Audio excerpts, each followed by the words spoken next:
దేవుని యొక్క నామానికి మహిమ కలుగును గాక. మరొకసారి ప్రభు గతించినటువంటి వారమంతా కాపాడి నిన్నటి దినంలో మన యొక్క స్థానిక సంఘాల్లో ప్రభుని ఆరాధించడానికి దేవుడు ఇచ్చినటువంటి మంచి సమయాలను బట్టి ఇస్తున్నా. ఈ యొక్క మరొకసారి యొక్క నూతన వారంలో దేవుడు ప్రవేశపెట్టినటువంటి విధానాన్ని బట్టి ప్రభువుకే మహిమ కలుగును గాక. ప్రారంభ ప్రార్థన చేయవలసిందిగా ఆదినారాయణ బ్రదర్ను కోరుతున్నాను. బ్రదర్ వందనాలు. వందనాలు. మహిమ గల మా తండ్రి, జాలి గల మా నాయన, పరిశుద్ధుడా, మీకు స్తోత్రాలు స్వామి, వందనాలు చెల్లిస్తున్నాం. మరి యొక్క నూతన దినాన్ని మాకు అనుగ్రహించి నవోదయమున ప్రభా మేము ప్రదర్శనం చేసుకున్న గొప్ప ధన్యతను మాకు ఇచ్చినందుకు వందనాలైనా, కొద్దిగా ఆలస్యమైనా కూడా తిరిగి ప్రారంభించుకునే దానికి ఇచ్చిన గొప్ప ధన్యకరమైన సమయాన్ని బట్టి నీకు వందనాలైనా, స్తోత్రాలు చెల్లిస్తున్నాం. మమ్మల్ని రక్షించుకున్నావు, లేని వారికి వాక్యం దయచేయండి. ఈ కార్యక్రమం అయినా మరి తండ్రి మీరే వహించి ఆత్మ నడిపింపు దయచేయండి. ఎక్కడ తొందర లేకుండా పాట పాడే వారికి మంచి స్వరం, వాక్యం అందించే వారికి మంచి మీ యొక్క ఆత్మ నడుపుదల దయచేసి మిమ్మల్ని వినిమహింపరుచుకోండి. అంతవరకు మీరు అధ్యక్షత వహించి మరి తండ్రి ఘనత మహిమ ప్రభావాలు మీరే పొందమని యేసు ప్రభుల వారి పరిశుద్ధమైన నామాన్ని బట్టి స్తుతించి ప్రార్థించి దీన మనసు అడుగు పెట్టుకొని ప్రారంభించుకుంటున్నాం తండ్రి. ఆమేన్. ఈ సమయంలో మన మధ్యలో ఉన్నటువంటి నంది రాజారావు బ్రదర్ ఉన్నారు. అన్న పాట పాడతారు అన్నా? వందనాలు వందనాలన్నా. పాడదామన్నా. ప్రభు ప్రియులారా, అందరికీ ప్రేమ వందనాలు. కీర్తన పాడుకుందాం. మనము దేవుని సంబంధులం, క్రీస్తేసు రక్త బాంధవ్యులం. మనము దేవుని సంబంధులం, క్రీస్తేసు రక్త బాంధవ్యులం. లేదు మతం, లేదు కులం, మనమందరం సహోదరులం. యాజకులం, పరిచారకులం, ప్రభు సేవలో ప్రయోజకులం. మనము దేవుని సంబంధులం, క్రీస్తేసు రక్త బాంధవ్యులం. పరిశుద్ధ వాక్యమే మన బీజం, పరిశుద్ధతయే మన నైజం. పరిశుద్ధ వాక్యమే మన బీజం, పరిశుద్ధతయే మన నైజం. పరిశుద్ధతకై పోరాడేదం, పరిపూర్ణులుగా జీవించేదం. పరిశుద్ధతకై పోరాడేదం, పరిపూర్ణులుగా జీవించేదం. లేదు కులం, లేదు మతం, మనమందరం సహోదరులం. యాజకులం, పరిచారకులం, ప్రభు సేవలో ప్రయోజకులం. మనము దేవుని సంబంధులం, క్రీస్తేసు రక్త బాంధవ్యులం. ఆత్మదేవుని సంబంధులం, ఆత్మానుసారులుగా నడిచెదం. ఆత్మదేవుని సంబంధులం, ఆత్మానుసారులుగా నడిచెదం. ఆత్మశక్తితో జీవించెదం, దీనత్వంతో సాగెదము. ఆత్మశక్తితో జీవించెదం, దీనత్వముతో సాగెదము.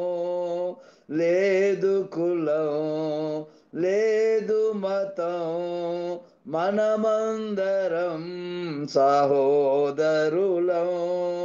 యాజకులం, పరిచారకులం, ప్రభు సేవలో ప్రయోజకులం, మనము దేవుని సంబంధులం, క్రీస్తేసు రక్త బాంధవ్యులం. థ్యాంక్ యూ నా, అందరికీ వందనాలు. ప్రియులారా, మనము ప్రాముఖ్యమైనటువంటి సమయానికి వచ్చాం. 4613వ రోజున మన ముందు వాక్యం అందించడానికి ఈరోజు నూతనంగా మన మధ్యలో చేరబోతున్నటువంటి ప్రియులు, దైవ సేవకులు, పెద్దలు పల్ల మీసాల బాబు గారు పల్నాడు జిల్లా వెల్లటూరు నుంచి మన మధ్యలో ఉన్నారు. మనకు వాక్యం అందించినారు కాబట్టి వాక్యం నిమిత్తమై మన మధ్యలో ఉన్నటువంటి రవి మనోహర్ బ్రదర్ గారు ప్రార్థన చేస్తారు. వందనాలు బ్రదర్, ప్రార్థన చేస్తాం. ప్రేమ గల మా ప్రియ తండ్రి, మహోన్నతుడా, మహాపరిశుద్ధుడా, సర్వోన్నతుడ, ఉదయ కాలాన్ని దీవెనకరంగాను ఆశీర్వాదకరంగా మాకు అనుగురించారు. అందులో బట్టి మీకు స్తుతిస్తున్నాం, స్తోత్రిస్తున్నాం. గత రాత్రి ఇచ్చిన విశ్రాంతి, ఆరోగ్యం, ఆయుష్ని బట్టి మీకు స్తోత్రములైనా. మేము ఇంకా సజీవంగా ఉన్నామంటే అది కేవలం మీ కృపయే. అందులో బట్టి మీకు స్తోత్రములు. ఈ ప్రాతకాల వేళ ఇలాగున్న మంచి సహవాసాన్ని మాకు ప్రతిదినం అనుగురిస్తున్నారు. 4613వ రోజుకు తీసుకొని వచ్చారు. అందులో బట్టి మీకు స్తోత్రములు చెల్లిస్తున్నాం. మీ ప్రియ కుమారుని యేసుక్రీస్తు ద్వారా అనుగురించిన రక్షణను బట్టి మీ స్తోత్రములు, కృతజ్ఞతలు చెల్లిస్తున్నాం తండ్రి. మీరు ఈ వాక్యం అందించడానికి సిద్ధంగా ఉన్న మీ దాసుని మా మధ్య నడిపించి మీరు అందించు మాటలు శ్రద్ధగా విని మా జీవితాల్లో వాటిని అన్వయించుకొని మీరు రాకడ కొరకై సిద్ధపడులు కృప చూపించమని వేడుకుంటున్నాం. కరుణా సంపన్న ఈ జూమ్ ను నిర్విరామంగా జరిపిస్తున్న మా ప్రియులు బనబాస్ గారిని బట్టి కూడా మీ స్తోత్రములు చెల్లిస్తున్నాం. మీరే ఘనత, మహిమ ఆరోపించుకోమని, ఎలాంటి టెక్నికల్ ప్రాబ్లమ్స్ రాకుండా మా ప్రభావం మేమందరం మరి స్పష్టంగా మీ వాక్యం వినుటకు కృప చూపించమని మా ప్రాణప్రింట యేసుక్రీస్తు పరిశుద్ధ నామంలో స్తుతులు, స్తోత్రములు చెల్లించి ప్రార్థించి వేడుకుంటున్నాం. పరలోకమున మా పరమ తండ్రి, ఆమేన్. ఆమేన్. వందనాలు బ్రదర్. వందనాలు బ్రదర్. ఈ సమయంలో మనము వాక్యం వినటానికి అందరం కూడా మీట్లోకి వెళ్దాం. మన మధ్యలో నూతనంగా మనతో సహవాసం చేయటానికి పల్నాడు జిల్లా వెల్లటూరు నుంచి పల్ల మీసాల బాబన్న గారు మన మధ్యలో ఉన్నారు.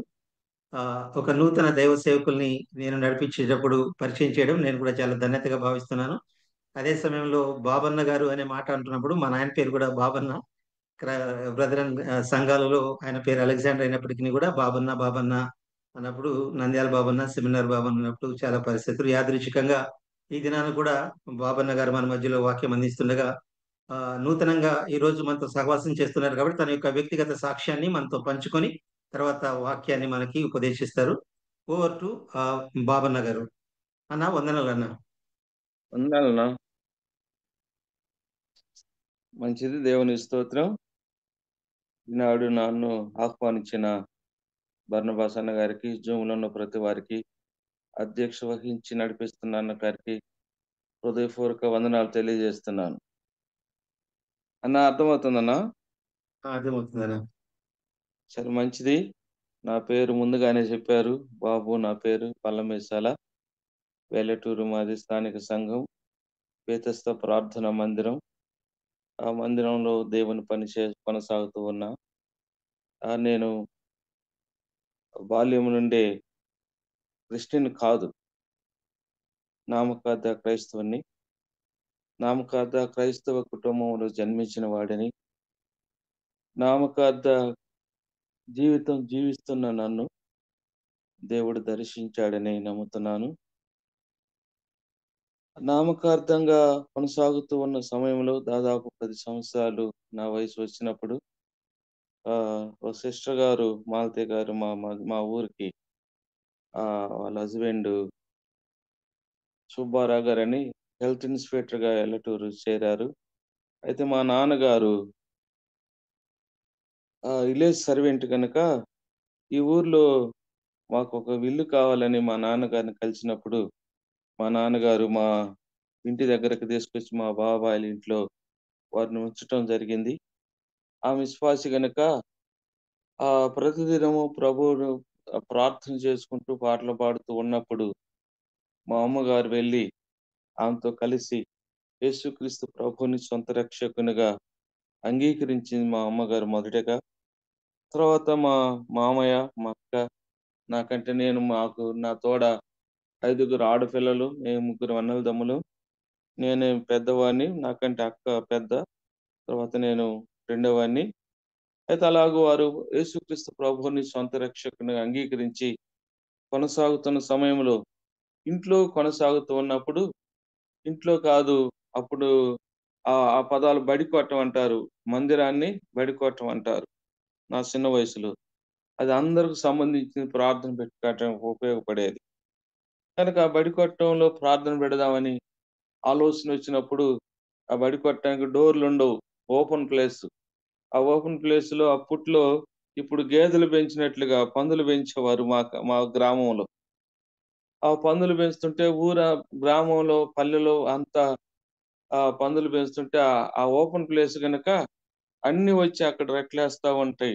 దుమ్ము దుమ్ము చేస్తా ఉంటాయి. అయితే నా చిన్న వయసులో నేను వాటిని శుభ్రంగా ఊడ్చి, నీళ్లు జల్లి, బెల్లి కొట్టేవాడిని. 3 సార్లు అప్పుడు మైకులు లేవు గనక 3 సార్లు ఒకసారి బెల్లి కొట్టి, రెండోసారి బెల్లి కొట్టి, మూడోసారి బెల్లి కొడితే ప్రార్థన స్టార్ట్ అయిద్దని చెప్పి అర్థం. కనుక మూడో బెల్లుకి అందరూ అప్పుడు పట్టలు, పరదాలు, బండ్లు ఏం పరుపులు లేవు. ఎవరు పట్ట గోనె పట్టలు వాళ్ళు తీసుకొని మందిరానికొచ్చేవారు. ఎవరు లైట్ వాళ్ళది ఏదైనా బైబిల్ చదవాలన్నా, పాట పాడాలన్నా ఎవరు లైట్ వాళ్ళు అప్పుడు కోడిగుడ్డు లాంపులని చిన్నయుంటాయి. ఆ లాంపులు తీసుకొని వచ్చేవారు. పాట పాడాలనుకున్న వారు ఆ లాంపు దగ్గర పెట్టుకొని పాట పాడేవాళ్ళు. అలా బైబిల్ ఎవరైనా చదవాలంటే అటు చదివేవాళ్ళు. అట్లా కొనసాగుతున్న సమయంలో కొంతకాలం అయినాక మా అక్క, మా మామయ్య, మా మేనమామ అంటే లాభాను గారు. ఆయన చనిపోయాడు. ఇప్పుడు లేరు మా అక్క, మా మామయ్య. వారు ప్రభువుని నమ్ముకున్నారు. తర్వాత వారి వివాహం జరిగింది. తర్వాత మా అక్క, నేను, మామయ్య కలిసి పనిచేస్తున్నప్పుడు నేను లోకాన్ని ఆశ్రయించి నా ఇష్టానుసారముగా బ్రతుకుతున్న వయసు వస్తున్న ఈ లోపల సిస్టర్ గారు ఎల్లటూరు నుండి ఇనుకొండ షిఫ్ట్ అయ్యారు. కనుక వాక్యము బాగా విని ఆహ్, దేవుని నమ్ముకోవాలనుకున్న సమయంలో నాకు వాక్యం చెప్పేవాళ్ళు లేరు. నేను దేవుని దగ్గరికి నడిపించడానికి వాక్యం చెప్పేవాళ్ళు లేరు. అయితే మా అక్క మ్యారేజ్ అయింది గనక వాళ్ళు కలిసినప్పుడల్లా దేవుని మాట చెబుతా ఉన్నారు. అయితే మేము పనికెళ్ళినప్పుడు వాళ్ళు దేవుని మాటలు చెప్పేటప్పుడు నేను సవ్యంగా వింటే చెబుతారు. నేను సినిమాకి ఎళ్ళాలన్నప్పుడు ఎళ్ళనిత్తే వారిని వాక్యం విననిత్తా, లేకపోతే వాక్యం విననిచ్చేవాడిని కాదు. అందుకప్పుడు రేడియోలో ఆర్ఆర్‌కే మూర్తి గారు దేవుని వాక్యం అందిస్తా ఉండేవాడు. అప్పుడు ఆ దేవుని వాక్యం వారు వినాలి అంటే నన్ను సినిమాకి బానిస్తే ఇన్నేత్తా, లేకపోతే ఇన్నేయను. రేడియో నాది అని చెప్పి అడ్డం తిరిగి నా ఇష్టానుసారం ప్రవర్తించాను. వాళ్ళేమో సినిమాకు పోతే ఒప్పుకోం అని చెప్పి మేము సినిమాకెళ్తే అన్నం లేకుండా చేసి మొత్తం శుభ్రంగా కడిగి పక్కన పెడతారు. అట్లా మా మా మధ్యలో వివాదంగా ప్రవర్తిస్తూ నడుస్తూ ఉన్న సమయంలో నేను వారికి అనుకూలంగా ఉండి వింటున్నప్పుడు అప్పుడు మా అక్క చెప్పింది పాపం వల్ల వచ్చే జీవితం మరణమని. పాపం వల్ల వచ్చే జీవితం మరణం అని చెప్పినప్పుడు నేనప్పుడు ఆ మాటలు లెక్క చేయలా. నా ఇష్టానుసారం కొనసాగుతూనే ఉన్నా. కొనసాగుతూ ఉన్న మ్యారేజ్ అయిన తర్వాత 1986లో మ్యారేజ్ అయింది. 7వ నెల 4వ తారీఖు. తర్వాత ఒక పాప నిర్మలా జ్యోతి అని మొదటగా పాప పుట్టింది. ఆ పాప పుట్టిన తర్వాత నేను బేల్దారి పని చేస్తాను. మేస్త్రిగా పని చేస్తా. ఇక్కడ వెల్లటూరులో పని లేదు కారణం చేత హైదరాబాద్ వెళ్ళాలని ఆలోచన చేసి 7,500కు సంవత్సరానికి జీతానికి ఒప్పుకొని హైదరాబాద్ వెళ్ళిన. హైదరాబాదు 1989లో హైదరాబాద్ వెళితే అక్కడ ఇంకా విచ్చలవిడి జీవితం జీవించటానికి అనుకూలతలున్నాయి. కానీ అక్కడ నా కూలి రోజుకొచ్చి రూ. 25 కూలి పెడితే నేను రూ. 60 బ్లాక్‌లో టికెట్ కొని సినిమాలకెళ్ళేవాడిని. అలా వెళ్తా నా ఇష్టానుసారంగా కొనసాగుతూ ఉన్న సమయంలో నేను నేనుండేది నేరేడుమెట్ట ఎక్స్ రోడ్‌లో ఉన్న మెహదీపట్నంలో ఒక మంగళవాళ్ళ ఇల్లు కట్టాను నేను. ఆ మేస్త్రి పని కడుతూ ఉన్నప్పుడు నేను అంటే జీతంలో ప్రథమ జీతగాడిని గాని కాంట్రాక్టర్ నేను కాదు. నేను జీతానికెళ్ళిన వాడిని. కనుక ఆ సమయంలో ఆహ్, ఆ ఇల్లు పూర్తయిన తర్వాత 2 ఫ్లోర్లు పూర్తయినాయి. తర్వాత వాళ్ళు దావత్ హైదరాబాద్ లో దావత్ అని చెప్పి చేస్తారు. దావత్ అని చెప్పి చేస్తూ ఉన్నప్పుడు వాళ్ళు ఏమన్నారు, ఇల్లు కట్టిన మేస్త్రి ఇంట్లో వాళ్ళు అన్నం కొత్త శాట్లో ఇస్తరు పెట్టి, ఆ ఇస్తరులో అన్నము రక్తం కలిపి 2 ఒక ఇస్తరులో పెట్టి ఇది ఇల్లంతా తిప్పాలని అడిగినారు. అప్పటి నుంచి మందు సిగరెట్లు బీడీలు అలవాట్లు లేవు, దురాలోచన ఏమి లేవు. కానీ నాకున్నది ఒక్కటే, సినిమాలు విస్తారంగా చూసేవాడిని. ఆ చూస్తున్న సమయం చూస్తా ఉన్నా. ఈ సమయంలో ఆ ఇల్లు కట్టిన తర్వాత ఆ ఇంట్లో నన్ను దావత తిప్పమన్నారు. అయన్నీ తిప్పమన్నారు. తిప్పుతానని ఒప్పుకున్నా. అప్పుడు తిప్పుతా అన్నందుకు వాళ్ళు 200 ఇస్తా ఉన్నారు. అప్పుడు నా కూలి రూ. 25 అయితే 200 వారం రోజులు కూలి వస్తుంది కదా అనుకున్నాను. అయితే అది తిప్పుతా అని చెప్పి అప్పుడు నాకు వాళ్ళు ఏం చేసినారంటే 2 గ్లాసుల్లో థమ్స్ అప్‌లో మందు కలిపిచ్చినారు. నాకు అర్థం గాల. ఒక గ్లాస్ తాగినప్పుడు అర్థం గాల. రెండో గ్లాస్ కూడా తాగినా లైట్‌గా మత్తెక్కింది. లైట్‌గా మత్తెక్కిన తర్వాత ఇంక తిప్పమన్నారు. వారు గ్రౌండ్ ఫ్లోర్‌లో తిప్పమంటే నేను ఫస్ట్ ఫ్లోర్‌లో కూడా తిప్పిన. తిప్పి పిల్లలు నా ఎమ్మట వస్తుంటే బయట పడేయటానికి వెళ్తుంటే, పిల్లలు మీరొద్దురా ఎళ్ళిపోండి అని చెప్పి నేనొక్కడినే పోయి పడేసొచ్చిన. పడేసొచ్చిన తర్వాత వారు స్నానం చేయమన్నారు. నేను స్నానం చేయలా. అన్నం తినమన్నారు, తినలేదు. నాకు డబ్బులియ్యండి ఎళ్ళిపోతా అన్నాను. వారు డబ్బులు ఇయ్యకున్నే నేనెళ్ళిపోయాను. నేరుమెట్ ఎక్స్ రోడ్‌లో రాత్రి 1:00 ప్రాంతం లాస్ట్ బస్సులు అందుతా ఉంటే నేనెళ్ళిపోయా. ఎళ్ళిపోయి నేను అప్పట్లో మాకు ఇప్పుడు వర్కర్‌లకి రూములు సిద్ధపరిచి ఇచ్చేవాళ్ళు గానీ, అప్పుడు రూములు ఇచ్చేవారు కాదు. మాకు బొంగులు, తడికలు పట్టిచ్చేవాళ్ళు.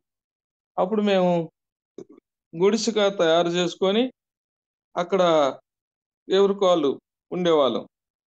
నేను యవ్వన కాలంలో ఉన్నవాడిని గనక నేను తయారు చేసుకొని ఒక డోర్‌లాగా ఆహ్, గోనెపట్ట డోర్‌లాగా యేసుకున్నా.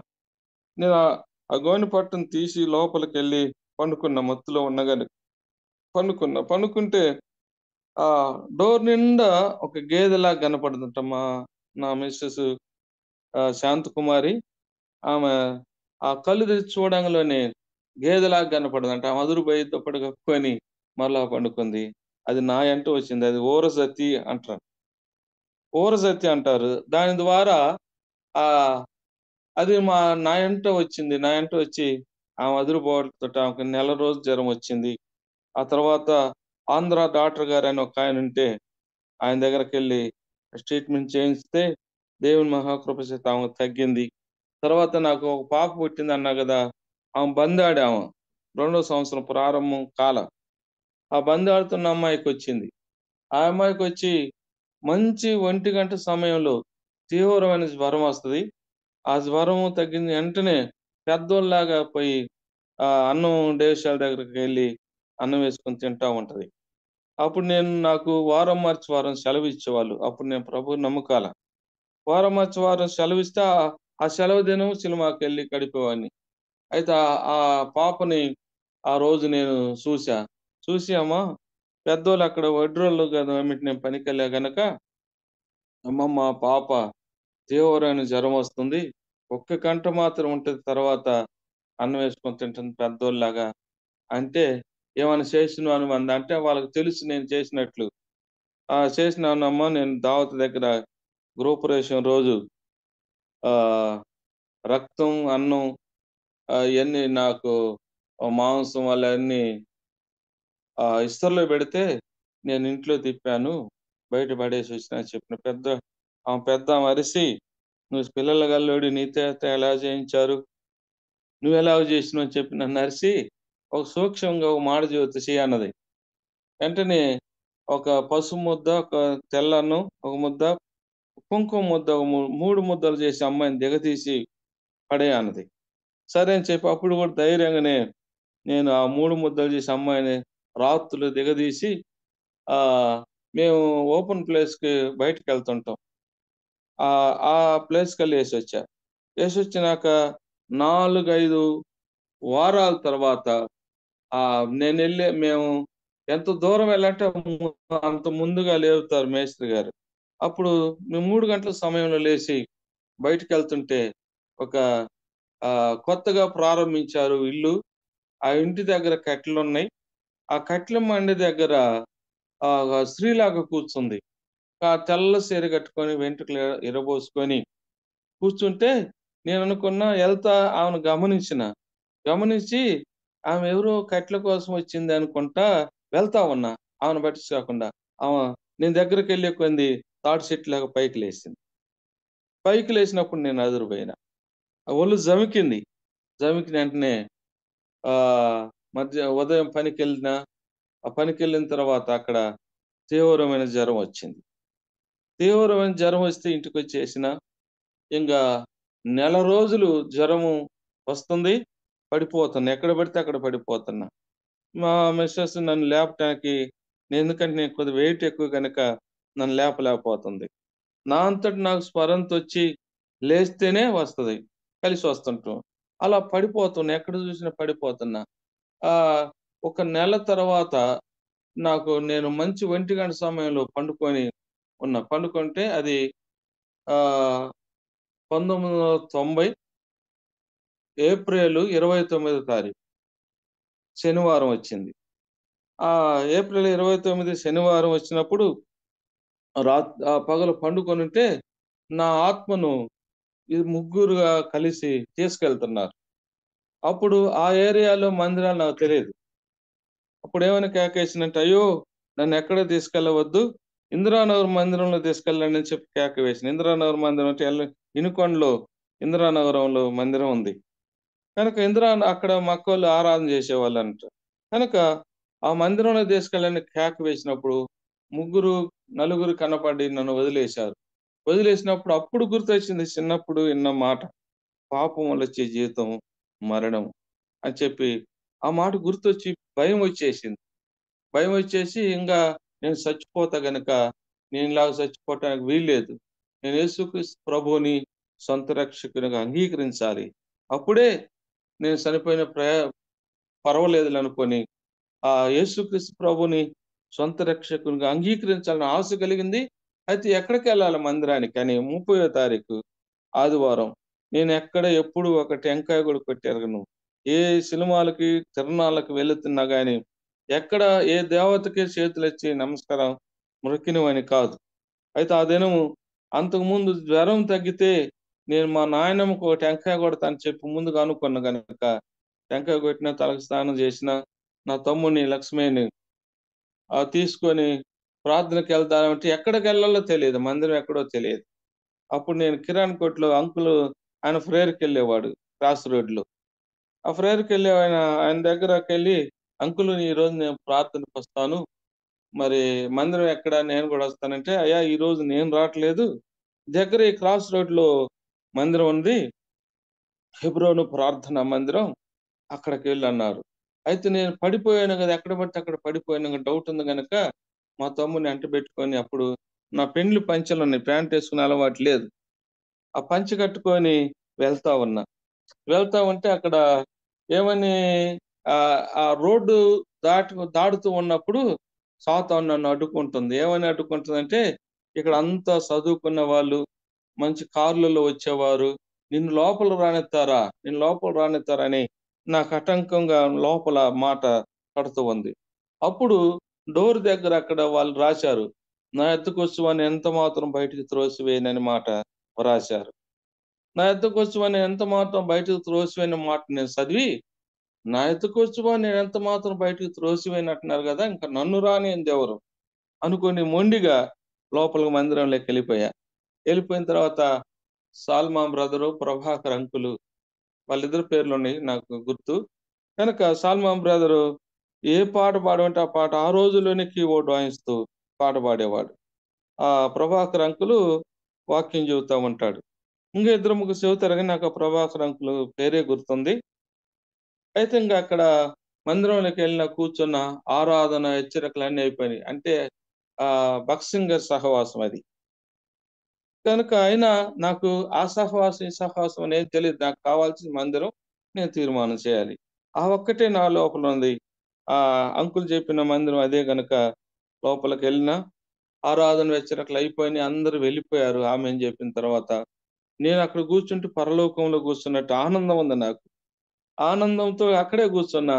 ఎవరు నన్ను పలకరిల్లి అందరూ వెళ్ళిపోయారు. అయితే సాల్మాన్ బ్రదర్ అని ఆ బ్రదర్, పాటలు పాడిన బ్రదరు వచ్చిండు. వచ్చి నా దగ్గరకొచ్చి, "ఏ ఊరు బ్రదరు" అని చెప్పంటే, అండి మాది వెల్లటూరు, ఆంధ్ర" అని చెప్పి. అప్పుడు నేను ఇక్కడ ఇక్కడ ఈ బటన్స్ పెట్టేవాడిని, 2 బటన్స్ పెట్టేవాడిని కాదు. ఎందుకంటే గుండె కనపడాలా. నేను గోండాగా హైదరాబాద్ పోయిందాక ఆ మనసొచ్చింది. గోండాగా ప్రవర్తిస్తున్నా. ఎందుకంటే నేను వెళ్ళిన కొత్తలోని మూడుగుళ్ళ దగ్గర ముగ్గురు కుర్రోళ్ళు మందు తాగినోళ్ళు వినాయక చవితి రోజు నా దగ్గర మప్పులేరు ఓడబెక్కి నా మీద దౌర్జన్యం చేశారు. అప్పుడు నేను నిర్ణయించుకున్నా, ఇక్కడ దౌర్జన్యంగా జీవిస్తేనే జీవించగలం అనుకొని నిర్ణయించుకొని ము ఫుల్లుగా తాగినోన్ని పోయి చొక్కా పట్టుకొని, "నా మప్పులేరు నాకియ్యరా" వాడు ఎదురా పాడుకొని పిలుస్తుంటే, "నువ్వు నాది నాకియ్యరా" అని చెప్పి ఇంకోడిని పోయి పట్టుకుంటే, ఒకడు లైట్‌గా తాగినోడు "బాబు బాబు" అని చెప్పి బతిమలాడితే ఆ మప్పులేరు నాకిస్తే నేను తీసుకున్నా. ఇక్కడ హైదరాబాద్‌లో ఈ జీవనయాత్ర కొనసాగించాలంటే ఇలా ఉండాలా. వాళ్ళకంటే మనం ముందు పాజిటివ్‌గా ఉండాలా అని ఆలోచన చేసి ఇంకొంచెం పాజిటివ్‌గా ఉండటం అలవాటు చేసుకున్నా. ఆ సమయంలో చాలా సమయమైంది. ఇంక 30వ తారీఖు యేసుక్రీస్తు ప్రభుని సొంత రక్షకునిగా అంగీకరించడానికి నేను ఈరోజు యేసుక్రీస్తు ప్రభుని సొంత రక్షకునిగా అంగీకరించాలని ఆశ కలిగి నేను ఆ బ్రదర్‌తో చెప్పినప్పుడు, ఎందుకని అన్నాడు. అప్పుడు చెప్పిన, "పాపంలో వచ్చే జీవితం మరణమని నేను చిన్నప్పుడు మా అక్క నా తోడబుట్టిన చెప్పింది. కనుక ఇప్పుడు నేను చనిపోతానని భయం వచ్చింది. యేసుక్రీస్తు ప్రభువుని సొంత రక్షకునిగా అంగీకరించాలని ఆశ కలిగిందండి" అని చెప్పిన. అప్పుడు ఈ ఈ బటన్స్ ఆయనే పెడతా, "మంచిది బాబు" అని చెప్పి, నా పేరు తెలియకపోయినా అక్కడ బాబు అనేది అలవాటు గనక ఇంగా మంచిదని చెప్పి నాకు ఇంకేదో చెప్పిండు. అది చెప్పి నాకు ఆ 2 బటన్స్ పెట్టి తీర్మానం చేపిచ్చిండు. ఆనాటి నుండి తీర్మానం చేసిన నాటి నుండి మరలా 2వ సంవత్సరం వెళ్ళా. 1990 11వ నెలలో బాప్తిసం తీసుకున్నా. ఆనాటి నుండి ప్రభు కొరకు జీవిస్తూ కొనసాగుతున్నా. ఇప్పుడు దేవుని సేవకునిగా దేవుని పని చేస్తూ ఉన్నాను. ఇక్కడ సిస్టర్ గారు టైం అయిపోతుంది. సిస్టర్ గారిని తీసుకొచ్చి హైదరాబాద్ నుంచి వచ్చినాక 8 మంది ముసలోళ్ళుంటే వారికి వాక్యం చెప్పడానికి నేనేమో ఒక కరపత్రాల్లో ఉన్న రెఫరెన్స్‌లు తీసుకొని వాక్యం చెప్పేవాడిని. ఎందుకంటే ఎక్కడేం మాట ఉండదో తెలియదు గనక అట్లా వాక్యం చెబుతా ఉండేవాడిని. మాకు ముసలాయన, నాకంటే పెద్దాయన జయంత్ గారని ఒకాయన ఉండు. ఆయన సంసోను గురించి న్యాయాధిపతులు చదివి, ఇది మీకు చెప్పేది కాదని చెప్పి మూసేసిండు బైబిలు. ఇప్పుడు ప్రజలందరూ ఎక్కడ ప్రార్థన పెట్టరు. ఏ డినామినేషన్ లేవు. పల్లెల్లో ఉన్న వాళ్ళందరూ వచ్చినారు. మరి వాళ్ళకెవరు వాక్యం చెప్పాలా? నేను చెబితేనే అరుస్తుడు. అలా అంటే ఎందుకు ఈ ఇబ్బంది? నాకు అక్కడ రూ. 50 కూలి, రెండో సంవత్సరం రూ. 50 కూలైతే, రూ. 50 కూలి మానుకొని ప్రార్థనకెళ్తే సంతోషంగా ఉంటుంది. ఇక్కడ రూ. 30 కూలైన ప్రార్థనకు వస్తే సంతోషం ఉంటంలా. ఇప్పుడు ఏం చేయాలని చెప్పి ఆలోచన చేసి మా అక్కను, మా మామయ్యని జయంత్ గారితోటి ఆలోచన చేసి సిస్టర్ గారిని మరలా ఆమె కదా ఇక్కడ పని ప్రారంభించింది, తీసుకొద్దాం అని చెప్పి ఆలోచన కలిగి తీసుకొచ్చినాం. అలా పని కొనసాగుతూ ఉన్నది. ప్రభువుని నమ్ముకొని దేవుని పనిలో ఆనాటి నుండి సహకారిగా ఉంటానని చెప్పి ఒప్పుకున్న గనక సహకారిగా ఉన్నా. మధ్యలో కొన్ని సిక్కులొచ్చినాయి, సమస్యలొచ్చినాయి. అయినా దేవుడు నన్ను ఆహ్, ఆ యవ్వన కాలంలో దేవుడు నన్ను పిలిచాడు. "నీవు బలం పొంది ధైర్యము తెచ్చుకొని ఈ పనికి పూనుకోమని" చెప్పి దినవృత్తాంతంలో ఉన్న మాట నన్ను హెచ్చరిస్తూ ఉన్నప్పుడు, అయ్యా నేను బలవంతుని కాదు, నా వల్ల కాదు, నేను సహకారిగా ఉంటానని చెప్పి ఆ మాటను, దేవుని పిలుపును నిరాకరించాను. కొంతకాలం అలాగే ఉంటూ ఉన్నా గాని, అయితే దేవుని చిత్తం, దేవుని సంకల్పం నెరవేరాలంటే నన్ను ఎంతగా ప్రేమించేవారు నన్ను ద్వేషించడం మొదలుపెట్టారు. మందిర స్థలం నాదే, మందిరం నేనే కట్టినా. నేనే కట్టిన తర్వాత వాళ్ళు రాసిమనంలో రాసిచ్చినాక నా పైన రివర్స్ ఆలోచన వచ్చేసింది. ఇంక ద్వేషించడం మొదలుపెట్టారు. మొదలుపెట్టినాక 6 సంవత్సరాలు ఆనుకొని ఉన్న సమాధానం కలిసిపోదామని ఆయన, ఇదిగో నువ్వు మాకు రాసి ఇచ్చావు గనుక నేను ఆ ఎదర పని చేయాలంటే, అబ్బాయి మీరు చేయొద్దు, నేను చేస్తాను, ప్లాన్ గీసింది నేను, వర్క్ చేసింది నేనే చేస్తాను చెప్పి అంటుంటే వారు కాదని నా మీద కేసు పెట్టారు. కేసు పెట్టిన తర్వాత ఈ మందిరంలో ప్రవేశించడానికి వీలు లేదనుకున్నా బయటకు వచ్చేసిన 2 సంవత్సరాలు బయట ఎవరు పిలిస్తే అక్కడికెళ్ళి కార్యక్రమం నడిపింది. ఎందుకంటే సంఘం నడిపించిన వాడిని గనక ఆ చిన్ననాటి నుండి ఎవరు పిలిస్తే అక్కడికి వెళ్ళి దేవుని పని చేస్తూ వస్తా ఉన్నా. వెళ్తూ ఉన్నప్పుడు నాకు చాలా ఆవేదన కలిగేది. దేవుని మందిరం కట్టుకొని చేతులారా బయట తిరగాల్సి వస్తుందని బాధపడుతూ ఉన్న, కన్నీరు కార్చుకుంటూ వెళ్ళేవాడిని. అలాంటి సమయంలో దేవుడు నన్ను దర్శించాడు. మా ప్రాంతంలో ఉన్న పెద్దలందరూ పోగు చేసి మాట్లాడదంటే వారు ఎవరు మాట ఆలకించలేదు. ఎవరు మాట ఆలకించకుండా రావటానికి నువ్వు క్షమాపణ చెప్పండి. నేనేం తప్పు చేసినాను క్షమాపణ చెప్పడానికి అని చెప్పి నేను మొండిగా ఆలోచన చేస్తుంటే, క్షమాపణ చెప్పండి, మేము నేను లోపల రానివని చెప్పి గేట్ వేశారు. గేట్ వేస్తే సరే వదిలేసి, ఏది ఏమైనా కానీ నీతోనే ఉంటానన్న పాట వచ్చింది ఆ కాలంలో 6 సంవత్సరాల ముందుగా. ఆ పాటని, నీవు లేని గుడారాలు నాకొద్దయా, నీవు లేని భవనాలు నాకొద్దయా, నీవున్న గుడారమే నాకు చాలా అనే ఆ పాట విని నా మనసును తాకింది.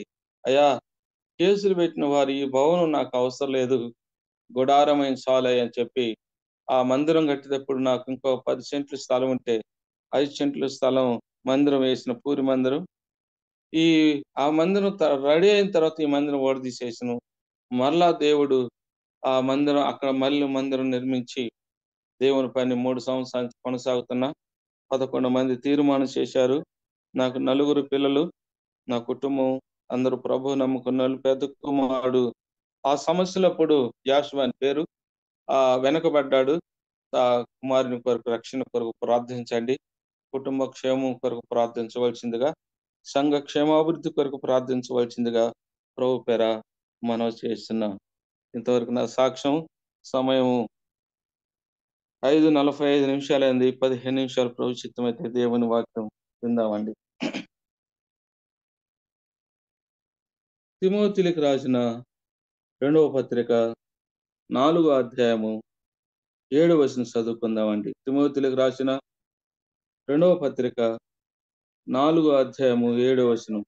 మంచి పోరాటం పోరాడితిని, నా పరుగు కడముట్టించితిని, విశ్వాసము కాపాడుకుంటుని, ఇక మీదట నా కొరకు నీతి కిరీటం ఉంచబడినది.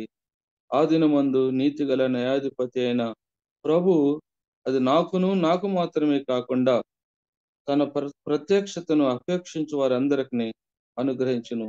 చిన్న వాక్యం కొరకు చిన్న ప్రార్థన చేద్దామండి. పరిశుద్ధుడైన దేవా, కోట్ల కొలది వందనాలు స్తోత్రము తండ్రి. చదువుకుని ఈ మాటలు నీ ప్రభా, నీ మాటలు ఎలా వివరించాలో నా శక్తి చాలదు, నా జ్ఞానం చాలదు ప్రభా. ఈ నీ మాటలు జూమ్ లో ప్రవేశించిన వారికి క్షేమాన్ని కలిగించుటకు, అయా కురికలు కలిగించుటకు, నాకును ప్రయోజనం కలిగించుటకు నీ మాటలు అందించమని ప్రార్థిస్తూ, ఇచ్చిన శ్రేష్టమైన సమయాన్ని బట్టి స్తుతిస్తూ, రక్షకుడు యేసయ్య నామములో ప్రార్థించి అడిగి వేడుకొనుచున్నాను తండ్రి, ఆమేన్. మంచిది ప్రభునందు ప్రియులారా, దేవుని వాక్యం మనం చదువుకున్నాం. అపోస్తలుడైన పౌలు గారు తిమోతికి ఈ 2వ పత్రిక రాస్తూ ఆఖరి క్షణములో రాసిన ఈ పత్రికని నేను గుర్తించాను. ఆఖరి క్షణంలో అంటే పౌలు గారు 6వ వచనం చూస్తే, నేను ఇప్పుడే ప్రాణార్పణముగా పోయబడుతున్నాను అంటే చనిపోయే ముందుగా రాసిన పత్రికని గమనించాను. కనుక చనిపోయే ముందుగా రాసిన పత్రిక కనుక ఆయన మామూలుగా చనిపోయిన వాడు కాదు. అలాగనే చనిపోయే ముందుగా తన శిష్యుడైన తిమోతికి రాసిన ఈ లేఖ, నేను మంచి పోరాటము పోరాడితిని ఏమన్నాడు? నేను మంచి పోరాటం పోరాడితిని, నా పరుగు కడముట్టించితిని, విశ్వాసము కాపాడుకొని. మంచి పోరాటము పోరాడానని చెప్తాడు. అంటే పోరాటాలు ఉన్నాయి లోకములో. ప్రభువుని దేవుని నమ్ముకున్న పిల్లలకు పోరాటం లేకుండా నెమ్మదిగా ఉండటానికి లేదు. లోకములో ఒకవైపు లోకము, ఒకవైపు ప్రభుత్వము, ఒకవైపు సొంత వారే పోరాడటానికి అవకాశం ఉంటుంది. కనుక ఆనాడు ఆదిమ సంఘములో అలాగూ జరిగిన సంగతులు. కనుక నేడు కూడా అలాగనే లోకం దేవుని పిల్లలకు క్షేమాన్ని ఇవ్వదు. లోకములో పోరాడాల్సిందే. ఎలా పోరాడాలంటే మేము మన లోకానికి వ్యతిరేకంగా వాళ్ళకు కనబడతాం. లోకంలో మనం ప్రత్యేకంగా బ్రతకాలని మన ఆశ అయితే, ప్రత్యేకం ప్రభు కోసం జీవించాలని మన ఆశ అయితే, లోకం సాతానుడు ఏమంటాడు, నువ్వు ఎలాగూ నాలో నుండి ఏరుగా బ్రతుకుతావు, నువ్వు ఎలా బ్రతుకుతావు చూద్దాం అని చెప్పి సాతాను పోరాటం ఉంటది. అందుకని లోకములు మనం ప్రత్యేకం బ్రతకాలంటే పోరాటం ఉంది ప్రియులారా. పోరాటములు పోరాడటానికి మనకు శక్తి కావాలి. పోరాడాలంటే ఏం కావాలి? పోరాటములు మనం విశ్వాసాన్ని కాపాడుకోవాలి. పౌలు గారు ఇలాగ చెప్పాడు కదా, నా పరుగు కడముట్టించుదని విశ్వాసమును కాపాడుకోండి. విశ్వాసమును కాపాడుకోవాలంటే మనకు దేవుని ఆదరణ, దేవుని శక్తి కావాలి. దేవుని శక్తి కావాలంటే మనం పోరాడేది ఎవరితోటి? లోకంలో ఉన్న జనాలతో పోరాడాల్సిన అవసరం లేదు. ఒక మాట ఎఫెసీయులకు రాసిన పత్రిక 6వ అధ్యాయము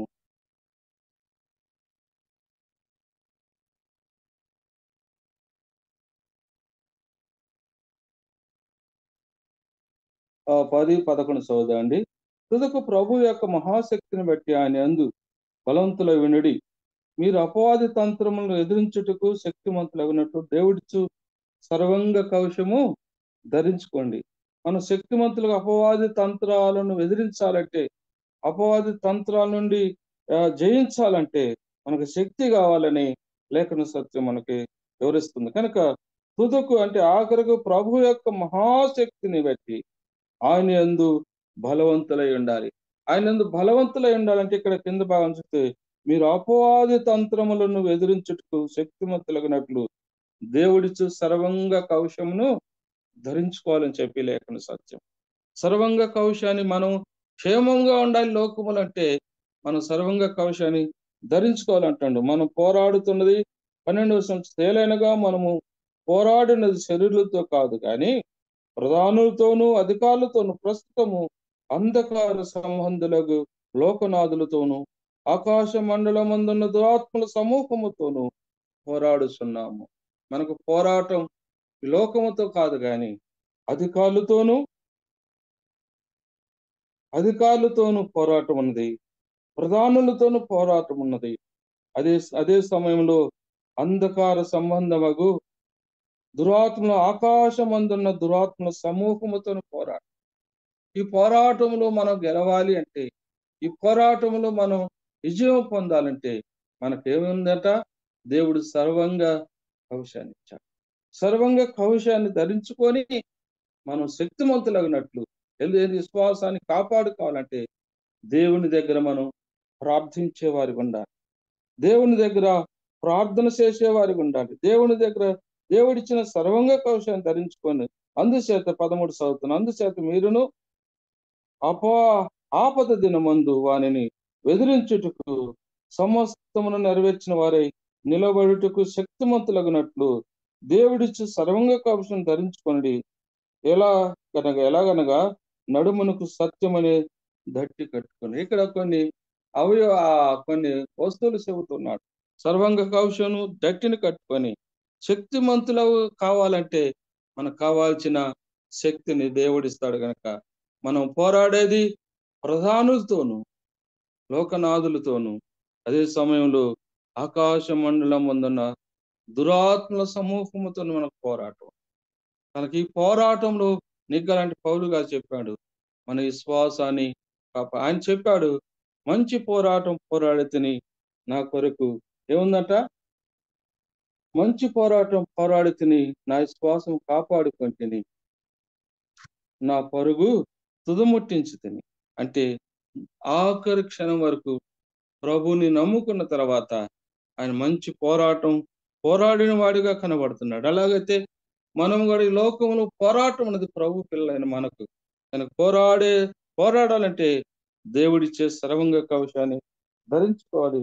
దేవుడిచ్చే సర్వంగ కవచాన్ని ధరించుకొని ప్రభు కొరకు జీవించాలంటే అదో మనం సత్యం అనే సత్యానికి లోబడిన వారిగా, సత్యాన్ని అనుసరించే వారిగా, సత్యాన్ని ప్రేమించే వారిగా ఉండాలి. అయితే సత్యమని దట్టి కట్టుకొని జీవించాలని లేఖన సత్యం చెబుతుంది కనుక, అయితే లోకములో పోరాటం ఉన్నది కనుక పోరాటములో కూడా మంచి ప్రవర్తనను, మంచి అనే మాట మీద 4 మాటలు ధ్యానం చేద్దామని సిద్ధపడ్డాను కనుక, మంచి పోరాటము, మంచి ప్రవర్తన. పేతురు రాసిన మొదటి పత్రిక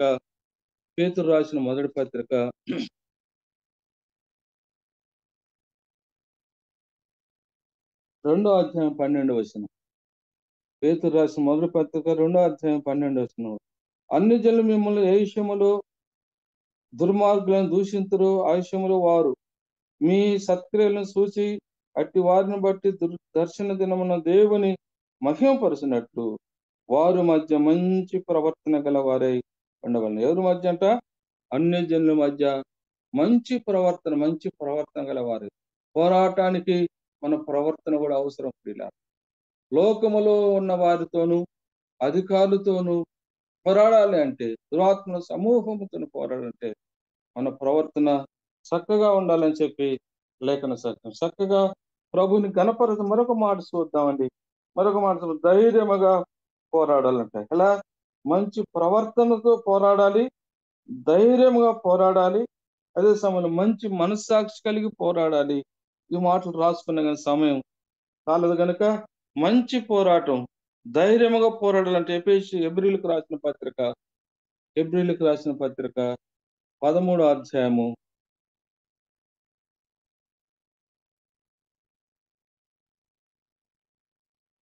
6వ వచనం చదువుతున్నా. 13:6.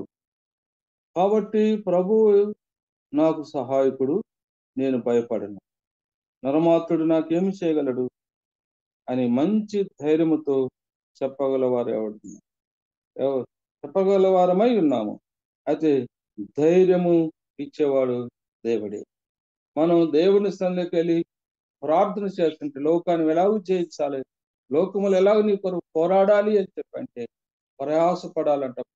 ఆయన దేనిలో ప్రయాసపడ్డాడంటే ఆయన ఆత్మల క్షేమం కొరకు ప్రయాసపడ్డాడు. అనేక ఆత్మల కొరకు భారం కలిగి పోరాడు. అందుకే నేను మంచి పోరాటం అయితే మనకు కూడా పోరాటం ఉన్నది కనుక ప్రయాసపడేవారిగా, మంచి పోరాటం పోరాడేవారిగా ఉండాలని, మంచి ధైర్యముతో పోరాడేవారిగా ఉండాలని, మంచి సాక్ష్యము కలిగి పోరాడేవారిగా ఉండాలని లేఖన సత్యం చదువుతుంది కనుక, లేఖనాలను మనం అనుసరించి సాగిపోవాలంటే మంచి సాక్ష్యం, మంచి నమ్మకం, మంచి సైనికుని వలె పోరాడాలని లేఖన సత్యం. ఆ మంచి సైనికుని వలె మనం పోరాడాలంట. సైనికుడు ఎలా ఉంటాడంట? ఎంత అలర్ట్గా ఉంటాడు. ఇది సమయం కాదు అంటానికి వీలేదు. ఏ సమయంలో ఆ అధికారులు వారిని ఆహ్వానిస్తే ఆ సమయంలో ఖచ్చితంగా 2 సెకండ్లోనే 2 నిమిషాల్లో సిద్ధమయ్యి, అంటే ఆ సైనికుడు ఆ తను వేసుకున్న డ్రెస్ కూడా ఇప్పి ఆ విశ్రాంతి తీసుకునే అవకాశం లేదన్నమాట. ఎందుకంటే ఆ సైలెన్స్ ఎప్పుడు మోగుతుందో అప్పుడు వెంటనే 2 నిమిషాల్లోనే రెడీగా, అంటే తాను సిద్ధముగా ఉండాలి. అంటే మంచి సైనికుడు ఎలాగో పోరాడుతాడు, మంచి సైనికుడు దేశము కొరకు ఎలాగో ప్రయాసపడతాడు, అలాగే మనము కూడా మంచి సైనికుని వలె ఆత్మల కొరకు పోరాడాలని ప్రభు పేర మనం చేస్తున్న దేవుడి మాటలను మన కొరకై దీవించిన గాక. వందనాలన్నా.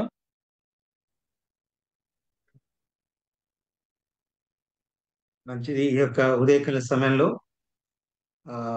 దైవ సేవకులు బాబు గారు పంచుకున్నటువంటి సాక్ష్యాన్ని బట్టి ప్రభువుని ఎంతగానో స్తుతిస్తున్నాం. నిజంగా దేవుని యొక్క వాక్యం ఎంత సజీవమైందంటే, పాపం వలన వచ్చు జీతం మరణము అనేటువంటి ఒక్క మాట తన యొక్క జీవితంలో ఏ విధంగా పట్టుకుందో, ఎంత దేవునికి దూరంగా జీవిస్తున్నప్పటికీ ఆ ఒక్క వాక్యము తన యొక్క జీవితంలో పట్టుకొని ఏ విధంగా రక్షణలోకి నడిపించిందో మనం చూసినప్పుడు, వ్యక్తిగత సాక్ష్యాలు వింటున్నప్పుడు మనం కూడా మన జీవితాల్లో ఎంతగానో ఆదరించబడతాం, ప్రోత్సహించబడతాం.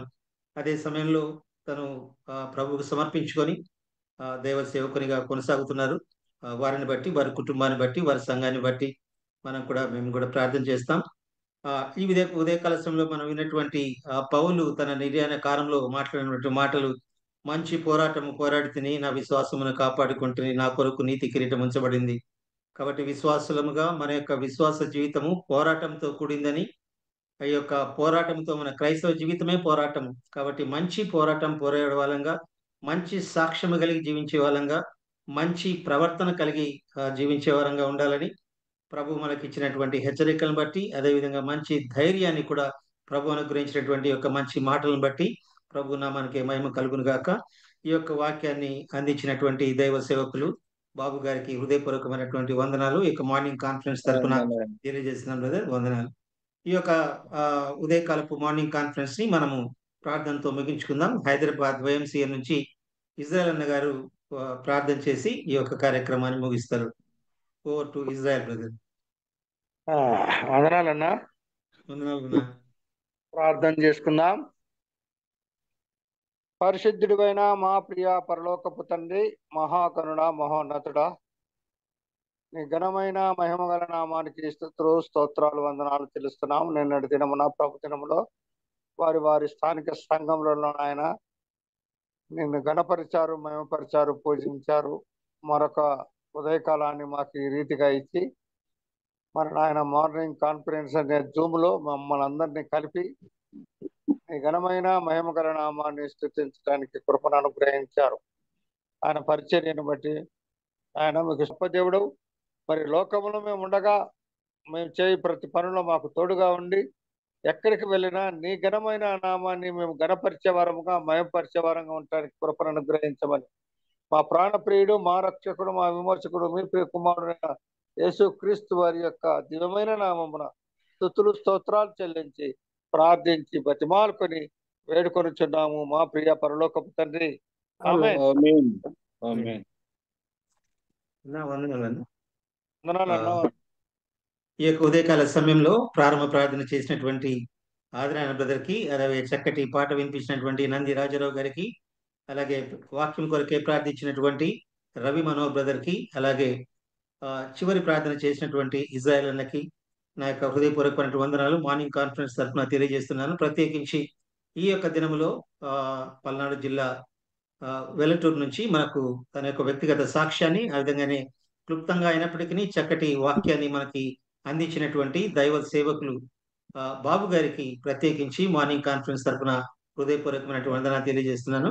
ఈ యొక్క 4913వ రోజు ఈ యొక్క వాక్యాన్ని నడిపించడానికి నాకు అవకాశం ఇచ్చినటువంటి దైవ సేవకులు బర్నబాస్ అన్నకి ప్రత్యేకించి నా యొక్క హృదయపూర్వకమైనటువంటి వందనాలు. వారు చేస్తున్నటువంటి భారంతో చేస్తున్న పరిచర్య కొరకే ప్రార్థన చేద్దాం.